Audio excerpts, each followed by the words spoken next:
Bolenawe, our scripture reading for today is in the book of James, chapter 1, verse 12. And it reads as follows: Blessed is the one who perseveres under trial, because having stood the test, that person will receive the crown of life that the Lord has promised to those who love him. We're basically blessed, appointed, anointed, favored, graced, mercied, loved are the ones who undergo trials, tribulation, temptation, tests, and who undergo all these problems, suffering, pain, and pressures of life. Because then if you undergo all this, you should understand that you are on a journey. You are on a journey to elevating to the next level. You are on a journey in actual fact to grow yourself. You are on a journey in actual fact to success. Because the moment you stay in one place in a comfortable position and there are no tests and trials, that means you do not learn and you do not grow yourself. So consider yourself blessed when you undergo all these problems. Consider yourself blessed when all these challenges are thrown on you, because it means you are about to grow. But the difference between coal and diamond is that diamond is coal that actually underwent pressure so it can shine, so it can be attractive, so it can be redefined and very attractive to the eye. But then coal remained the same. There was no pressure. That's why you burn it out in a couple of hours. But what you can't do that to a diamond, because it has withstand the pressure, because it has been under pressure. So the moment you are under pressure, understand that it's a growing stage. But understand more, in order to get olive oil, we need to squeeze the olive.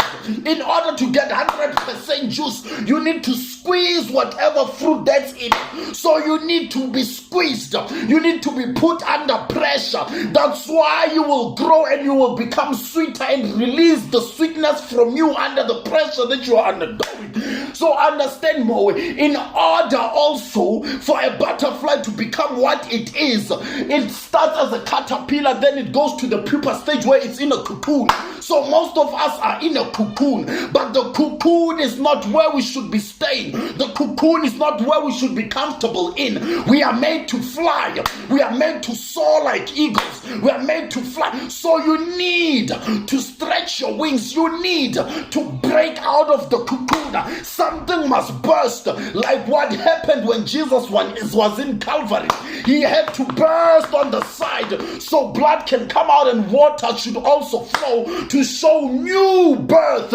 But something has to break, like what happened with the chains that broke, like what happened with the curtain that tore apart. So in order to start a new chapter, all these things are to enhance you. But let me tell you, the burden that is on your shoulders, you should be rejoicing in that burden, because you cannot want the blessing that has to come with the blessing that has to come if you cannot withstand the burden. You cannot withstand the blessing.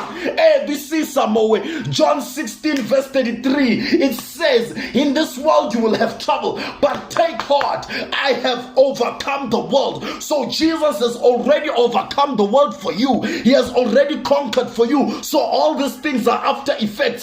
That's why Proverbs 24 verse 10 says, listen, if you fail under pressure, your strength is too small. So your strength must be tested. Your faith must be tested. Your faith must be shifted. Your faith must be Psalm 23 verse 4, it says, even though I walk through a very dark valley. So when you undergo a very dark valley, the Lord is with you. His rod and his walking stick will protect you under every dark valley, under every problem that you are in. Do you see some?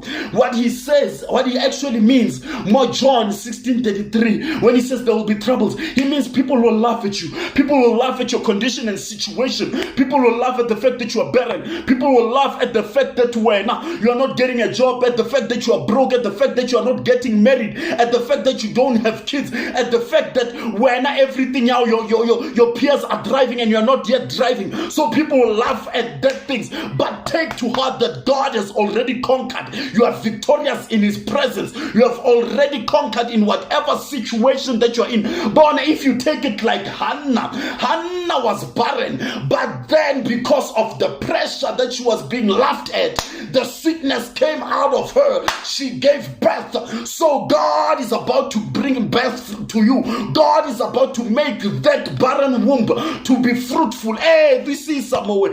Isaiah 48 verse 10, it says, I have refined you, but not as silver. Rather, I have refined you in a furnace of suffering, in the fire of suffering. That's where you should grow. But like Shadrach, Meshach, and Abednego, when they went into the fire, they were not alone. He went with them into the fire. He was with them into the fire. Philippians 4 verse 13, it says, I can do all things through Christ who strengthens me. Hey!